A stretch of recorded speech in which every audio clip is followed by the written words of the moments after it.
अहो उठा की पटकन 6 वाजले नळाला पाणी आले मी हाय बाबा बोंबलतात.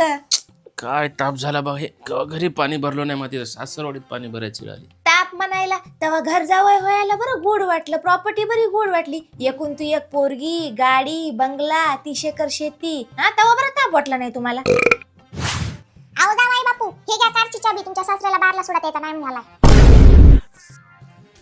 अहो थांबा मध्ये येऊ नका मला लगेच पार्लरला सोडा बरं. आय बाई मला भूक लागली जेवू तरी दे. अहो जेव चालू नंतर मला पार्लरला उशीर व्हायला. चल जावाय हो की ड्रायव्हर हो मलाच कळणार झाले. अहो सासूबाई मी काय म्हणालो या यालेल्या शनिवार रविवारी म्हणताना गावाकडे जाऊन आई बाबाला भेटून येतो. काय हो उठले की आई बाबाकडे पळायचं बघता इथे शेताकडे बघावं लागते. आधीच गडी नाही काय नाही आणि मला रोज बचत गटाच्या मीटिंगला कोण सोडेल मग. आणि आता पिंकी बी डान्स क्लास लावतो म्हणाली तिला बी रोज सोडावं लागते ना आणावं लागते. जाऊ नका राहू द्या नंतर कधी जासल. आणि हा आज भांडे घासणारी आण नाही थोडे भांडे घासून घ्या. दबऱ्या तोंडाचे तू 30 एकर जमीन नको तुझी गाडी नको तू बंगला नको आणि ते तुझ्या घुबड्या तोंडाची पोरगी बी नको. आग लाव तुझ्या जायदातीला चलो मी माझ्या गावाकडे. जावाय हो की नौकर हो मलाच कळणार चले. आहो जावाई बापू भांडे घासणार तर घासणार गिरणीवर दळण तेवढं आणून जरा ते काय कहो.